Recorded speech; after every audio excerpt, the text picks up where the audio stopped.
well, we don't really need to say climate because we can do all these things for other reasons. And it's like, well, no, if you don't talk about climate, then we don't have the urgency. There's sustainability is important and there's lots of things we should be doing, but the climate is really what drives the urgency. Helen Clarkson is the Chief Executive Officer of the Climate Group, one of the world's leading international organizations accelerating climate action through business and government leadership. So the original thing was get the commitment. And then we've sort of over the years learned, how do you use those commitments to drive change? Prior to the Climate Group, Helen spent more than a decade at Forum of the Future, founding the organization's US office and working with global companies including Walmart, Target, Nike, Gap, and Levi, helping them to tackle complex sustainability challenges that extend beyond their operations into wider value chains and industries.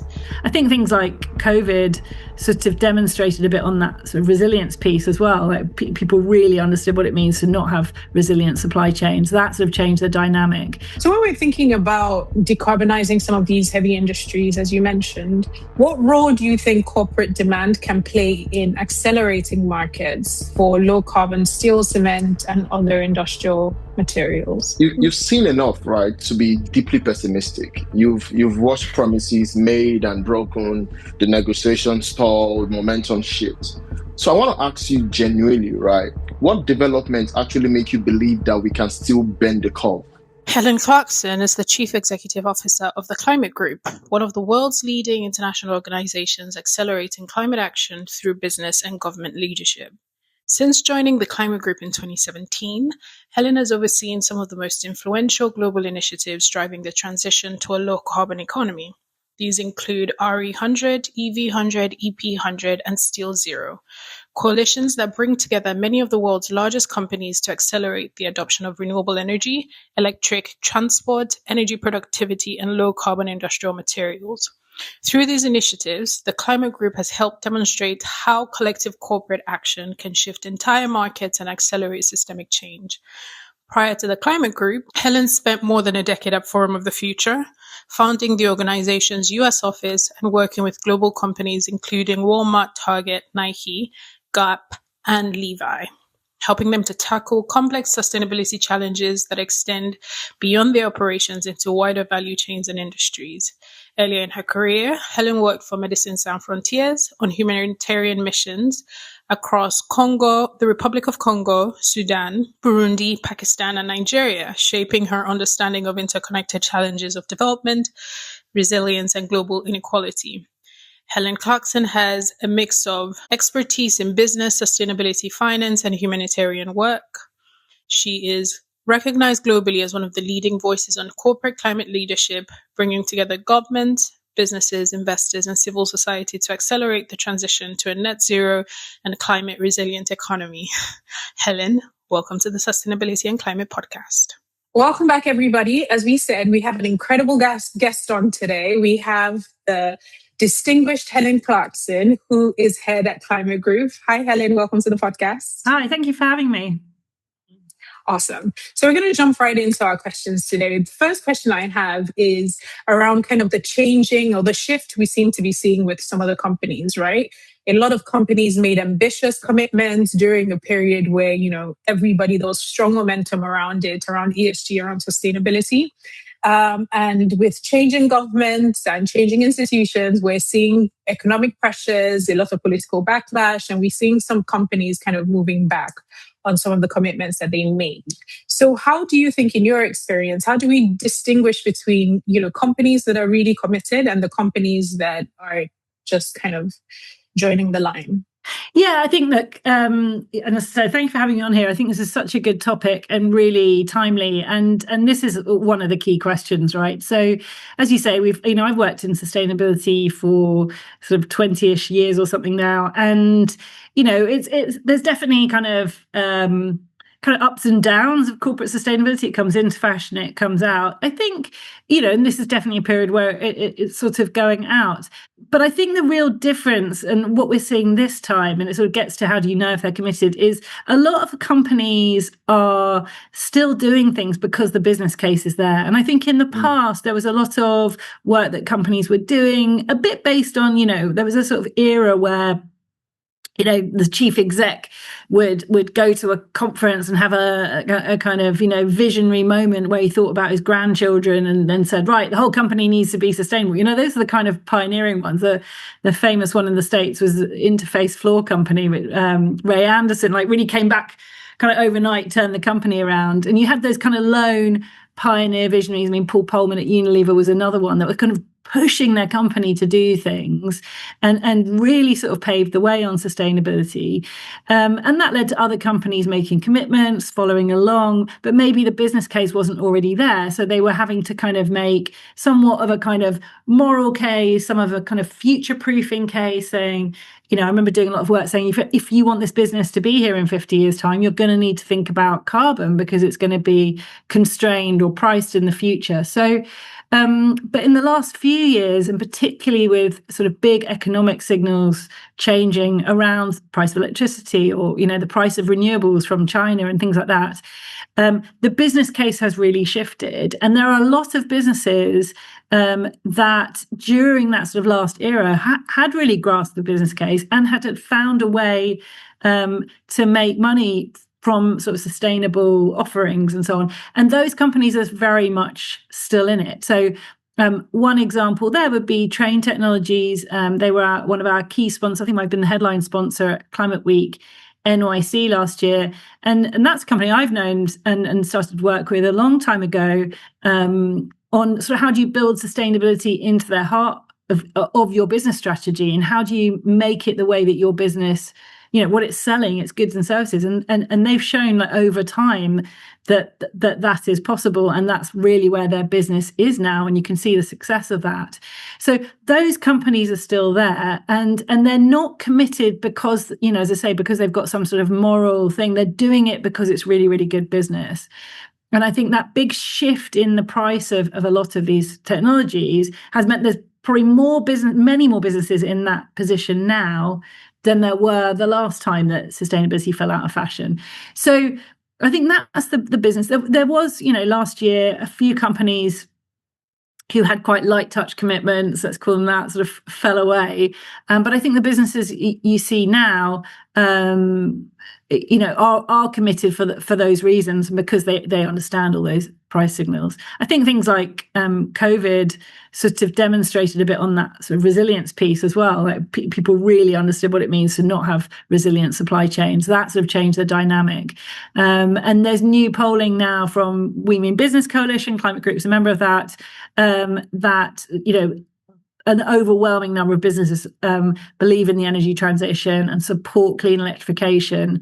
So 91% of businesses saying that the switch from fossil fuel powered equipment to electric would improve their energy security. So those sorts of arguments are much higher up in the mix than they were before. Awesome. Okay, so now let's look into one of your initiatives, which is the RE100, right? Because it has become one of the most referenced corporate climate initiative globally, and kudos to you and your team for that. But like every initiative, there's always a gap, right? There's a gap between the signing up and then actually procuring the clean energy. Yeah. Now, looking back, what have you learned about what drives companies across that gap? Yeah, so I think I was chatting with some colleagues about this yesterday, that the whole of RE100 has been a learning process. I think at the point it was founded actually before I've been at Climate Group 9 years. It was kicked off a few years before that. Okay. And at the time, I think it was almost not a commitment. It was a genuine commitment to 100% renewable electricity, but it was almost not quite understanding what it would take to get to there. So the original thing was get the commitment. And then we've sort of over the years learned, how do you use those commitments to drive change? So, we've talked a lot in the past. We often use the number about, how much, if you aggregated all that corporate demand, if you took all those companies, there's over 400 committed to 100% global renewable electricity globally. If you add all of that up, you get to electricity demand that's like a G7 country or something. So that's enormous. But what we really learned was that what matters is kind of the individual markets. So the way that RE100 works, it's, as I say, a global commitment. But you can't, for example, so you can use renewable energy certificates. So you can buy, renewable energy certificates to close some of the gap on your demand. But what you can't do is buy one of those certificates from a market where it's really easy to get renewables and use that against usage in a market where it's really difficult. So the example I always give is you can't get a Norwegian certificate to kind of go against your work in say South Korea. So within each of those markets, we sort of use the annual reporting cycle. So every year we check in with the companies. How are you doing? They report to CDP, give us the breakdown. And alongside that, we sort of ask not just how are you doing in getting to 100, but where are you short of 100%? And which of those markets, like where is it the most difficult to buy renewable electricity? And we use that then to go and do our policy work. So we've really developed that alongside the policy work to unlock the demand. Because then at the level of the market, say South Korea that I mentioned, you can go to the government and say, look, there's all this pent up demand. These companies are saying that if it was available, they would buy renewable electricity. Here are the policies, A, B, C, that if you change them, it would release renewable electricity onto the grid, or it would allow people to build renewable electricity. And sort of it's using that corporate demand, not just to be a big global story, but to be quite kind of pointed in different markets. So if you look at somewhere, Vietnam is another example. RE100 members there, their renewable electricity use has increased to 51%, so it's gone up, and that's created a demand signal. And the Vietnam government has responded by creating a new form of direct power purchase agreements, and that's allowed companies like Nike, Samsung, Lego to go and directly buy renewable electricity. So it's, they can go straight to the generators. So once you get a mechanism like that, and they can be pretty technical like that and quite dry, but that's what allows you to get that. Take that ambition and, to your point, get it through to renewables and to get it through to the procurement, basically. Okay. Awesome. And I wanted to kind of ask about conversations in the boardroom. So as businesses are increasingly, navigating, the trade tensions, industrial policy competition, energy security, how do you think these external shocks and events are changing some of the climate conversations that you're seeing in the boardrooms? Yeah, I think, it has become much more strategic. As I said, I think I sort of, alluded to this a bit earlier. It has moved from, in my work, whether I was kind of working more broadly on sustainability or on climate, it's always been, how do you stop it? ESG is such an annoying kind of framing in a way, because it's really should be at the core of business, and climate, there's a huge risk agenda there. Sort of physical risk, supply chain risk, all those points. And I think that understanding has deepened. I think that the work of the task force for climate-related financial disclosure and putting into financial statements has had an impact, because you have got different players in the boardroom thinking about that and understanding this is a strategic issue, and it's about resilience. So those conversations have really gone up. So energy security, if you look at this year and the geopolitics, people really understand energy security now, right? And I think we can see that companies are saying they need lower price energy, and there's a much better understanding in different parts of the globe, at different stages on this conversation about how renewables can offer you that security and can offer you that low or fixed price, ideally, electricity. Once you've built it, it's there.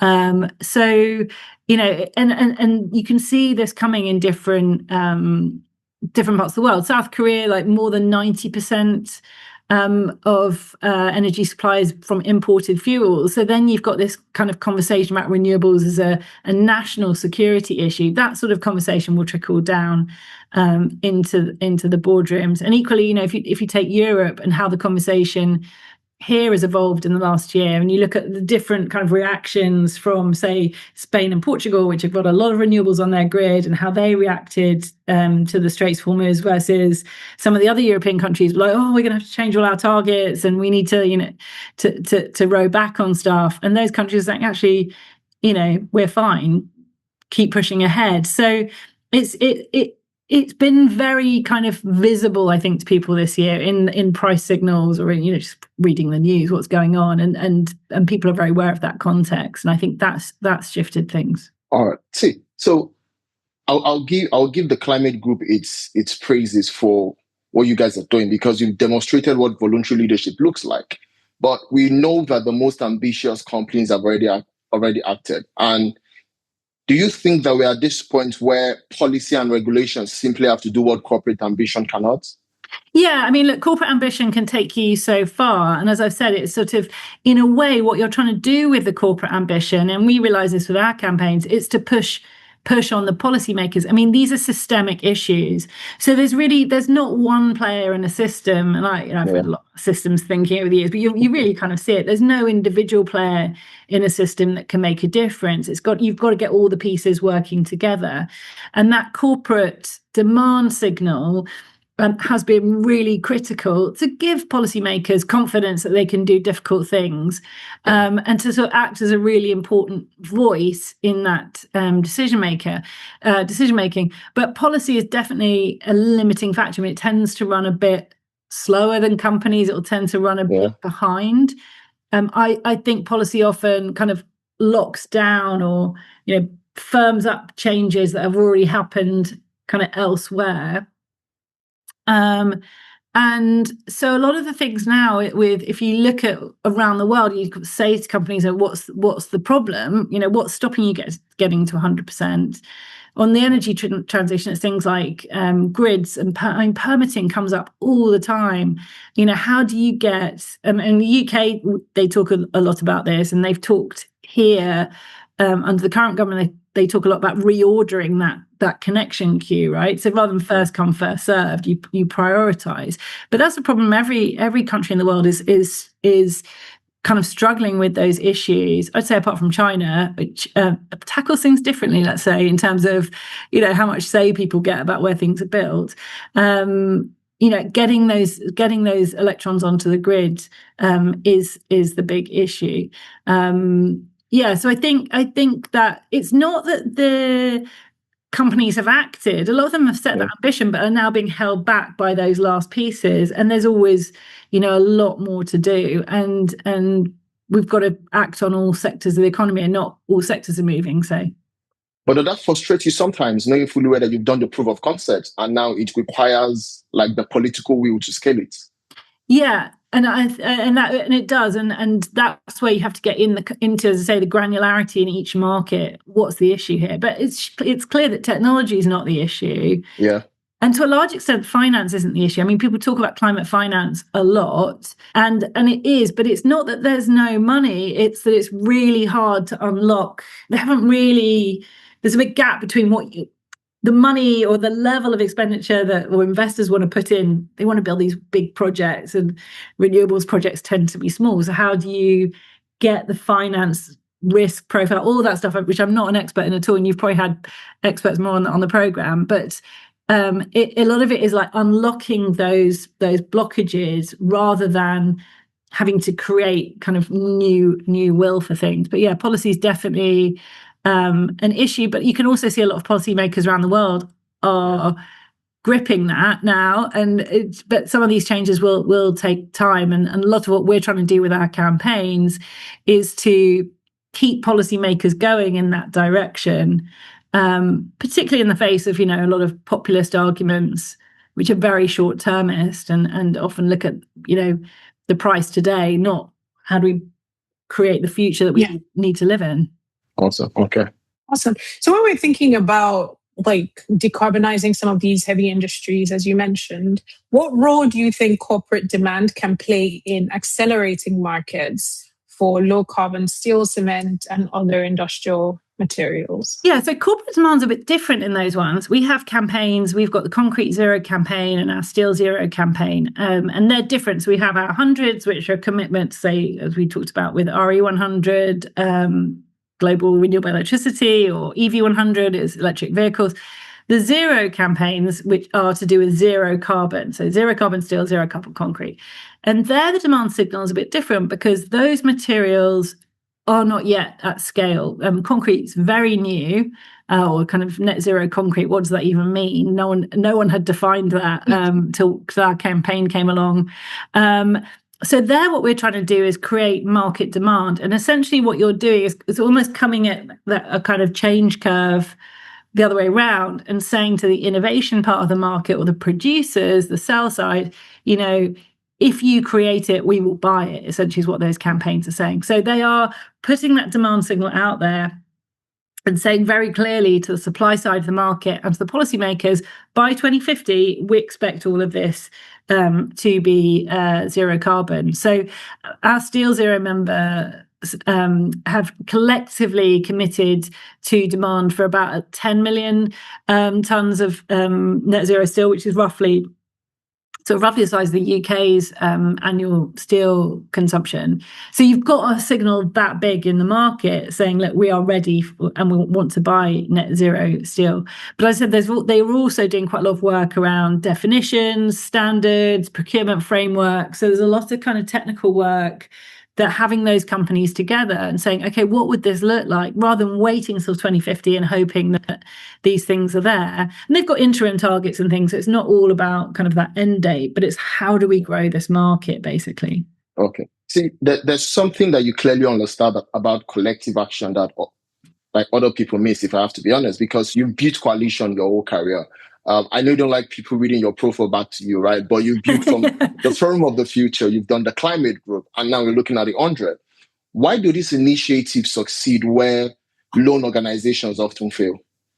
Well, I think, there's that kind of, I don't know if it's true kind of adage or not, but that whole thing about if we wanted to go faster, you'd go alone, and if you go further, you go together, right? So I think there's different things that you can do on your own versus what you can do at collective, but there's very often a collective action problem. So the kind of classic tragedy of the commons, if you just leave everyone to it, you kind of get to the bottom. And the opposite should be true, that if you can kind of get companies or organizations out of their individual space, how does that unlock change that benefits everyone? So, something like electric vehicles is a really good example where, if you take companies here, that they're not really, some of the companies in our campaigns, they're not competing over who can get the best electric vehicles. You're competing over your core business, but something that will help you reduce costs, provide security, would be switching to a different vehicle type. So you can get companies together, in particular kind of non-competitive or pre-competitive environments, and do interesting things. So I think it's about understanding that kind of systems change approach. I think there's some interesting stuff, but taking that stuff, and at Forum we did a lot of the kind of theoretical stuff. They've got bits of Forum now kind of teach others the school of system change, and really into the kind of the theory, and then how do you put it into practice? And that's what we've kind of tried to bring in at the Climate Group projects is, how do you use those? They're not just I think when people call them networks, it kind of sounds like, we all turn up and drink warm wine and sort of share problems. But it's much more about, what does that collective mean, and how do you what companies are good at is competing with each other, give them their competitive space. I did projects years ago with Nike when I was at Forum, not here, and the woman there, she just put it so well. She's like, we don't compete with Adidas over, who can get more or less toxic chemicals into a water stream in Asia. We compete over design. Like, that's our cutting edge. So let companies compete where they are good, and then how do you find that collaborative space which you can then take to policymakers and say, look, we will agree on this. Okay, awesome. So speaking about competition, if in a slightly different frame, countries are today racing to secure, the critical minerals, the batteries, the clean manufacturing capacity, all of those things, the supply chain, to meet some of the goals of the transition. Do you think this competition accelerates climate action, or do you think it has potentially a negative impact? I mean, I think there's a lot of risk attached, but as I said before, there is that faster alone thing. So I think again, it's the kind of the flip side of that. Where is competition healthy? And I think so. Take I mean, electric vehicles is a kind of painful example. Yeah. China is seen that as a competitive edge, right? Well, China's seeing the whole agenda as a competitive edge, and at the moment they're winning in so many different markets because instead of competing, European auto manufacturers in particular are going, oh no, I think what we'll do is put some protectionist tariffs and hope. And you think, why are you looking at the future and not reading it in the same way? And I think there's a the massive difference in China, obviously, is they have a government that pretty much knows it's going to be in power in that number of years' time, and therefore sets 5-year plans and kind of set those out.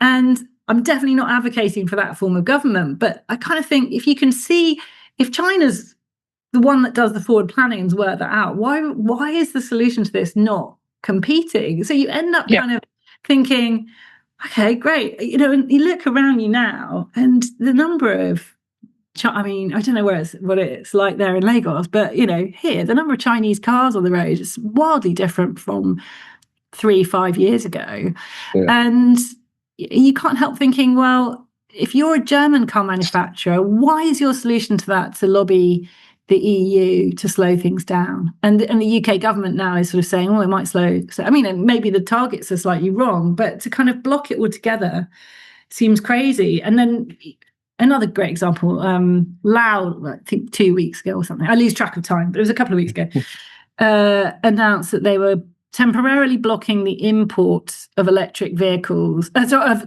combustion engine vehicles, because they want to boost the electric vehicle market. They're like, of course, because they take their signals from China rather than here. And they're sort of reading the future and going, actually, what we really want is an EV market. We want some homegrown EVs.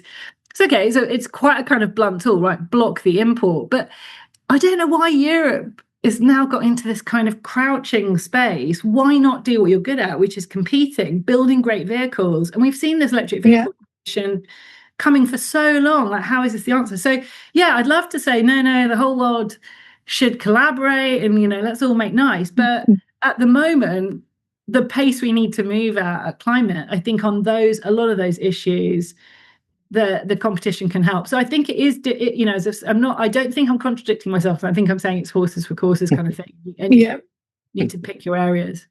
Yeah. You see, you've seen enough, right, to be deeply pessimistic. You've watched promises made and broken, the negotiation stalled, momentum shift. So I want to ask you genuinely, right, what developments actually make you believe that we can still bend the curve? So I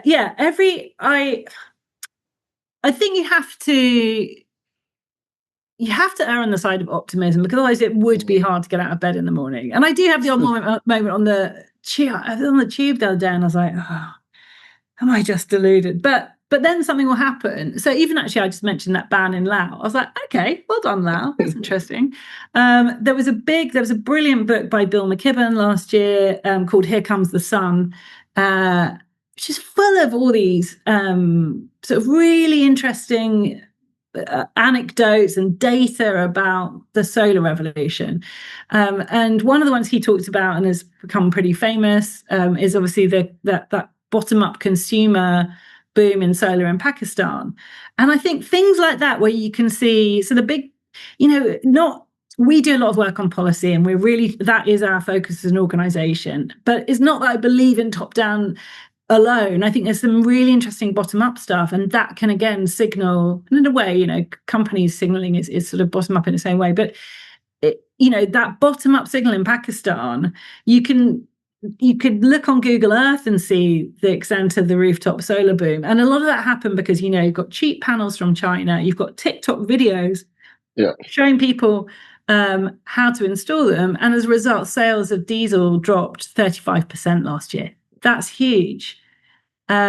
So it's those things as well, where you just suddenly see shifts and movements, and change isn't linear. And that's why, when we look at something like RE100, we don't expect the graph to just go steadily down. You're going to see kind of movements in certain directions. Oh, we we did this, and that shifted things by a lot.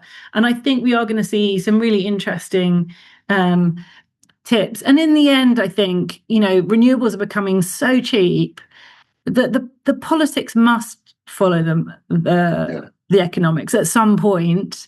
Will it be in time? I think that's where I get the pessimism comes in, around the vested interests who want to slow it down. There's obviously climate tipping points happening, and we can see already each year around the world, people losing their lives because we're not going fast enough. So I think we will get there, but it's that speed and stuff. And so the optimism comes from seeing those kind of quick tips that happen. You think, well, kind of maybe, there is change happening, and things do look different from 10 years ago.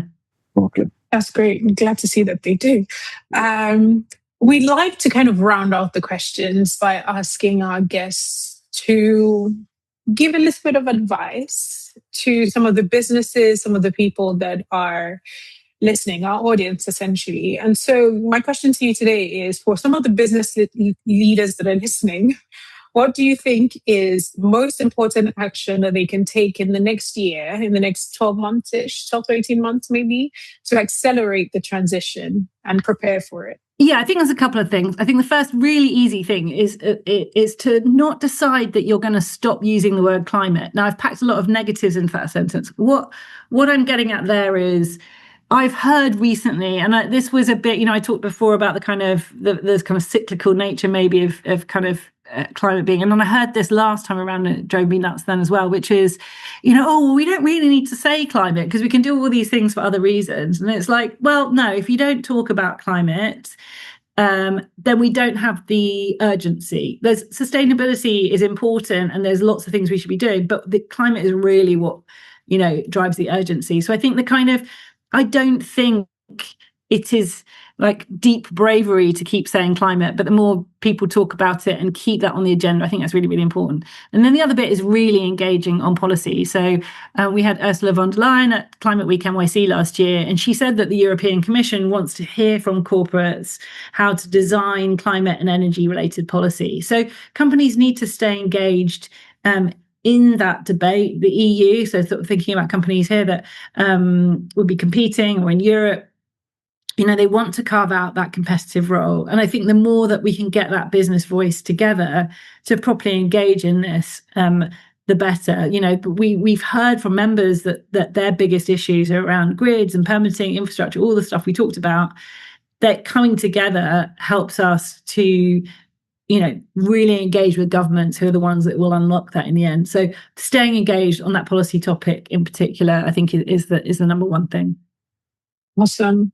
Agree with that. All right. Ellen, we've come to the favorite part of this show for me, where we love to give our guests their flowers. And before we let you go, I need to say something, and I want to say it properly.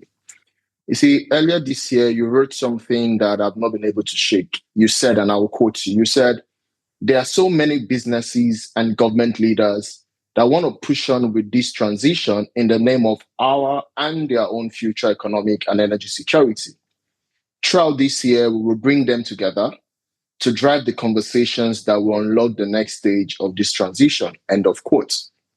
You see, what moved me about that line was not the ambition. It was the word throughout.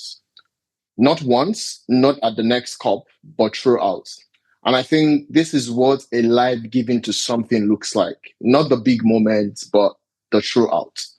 And you've been doing that throughout for over 2 decades, from the Forum of the Future to the Climate Group, the Climate Week NYC, the halls of government, the boardrooms of multinationals, the rooms where the real argument happened. And you never walked in asking for permission. You walked in already doing that work. And you said that the fossil fuel industry knows it has lost the war. And I'm happy to know that as well. But I see that as not an accusation. I see it as a woman who has spent 20 years helping to win it quietly by telling the truth. Not just shouting it, not just burning out, but you're still there, you're still building, you're still staying throughout. And I think about the people who do this kind of work, the ones who care so much that they cannot even stop when the world makes it very hard for them to keep going. there's a cost to that. And there's also a weight most people never see. And I want to name it today because I strongly believe that you deserve more than an applause at a conference, and you deserve to hear it said clearly. I say this to people who inspire me, and I say that the world is in a better shape because of people like them. And I want to say to you that the world is in a better shape because of you. Not because of the speeches that you've given in the past, not because of the headlines that I've read about you, but because of that consistency that comes with your work, the unglamorous part that sometimes we don't see, the coalitions that you built together over the years when many people have walked away. And I just want to say thank you, because I remember in February while I was preparing for this, you said something, you said follow the money. But I want you to know that today, I'm following something else, and that person is you.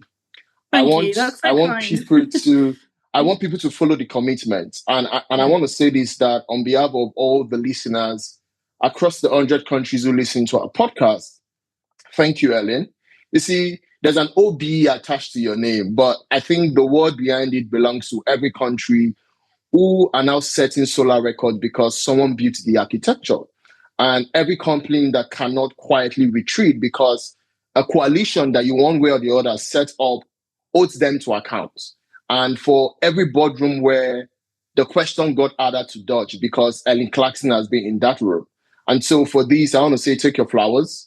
And I hope that this will inspire you to continue to do the work that you're doing, because, hey, the world is better because we have people like you. And so I want to say thank you so much for the work that you do. Thank you. That's so kind. Thank you very much. It's very nice to hear. Thank you. All right. Thank you so Awesome. much. I don't, Labake, do you have any closing words you want to say? No, just wanted to say thank you so much. Toby really loves to give the flowers, and I do, agree with him on that. It's really important to kind of appreciate some of the work that you do in the space. So thank you so much for your generous knowledge on the podcast, and answering our questions really generously. So thank you for your time. Thank you to our listeners. We'll see you next time. All right. Bye, guys.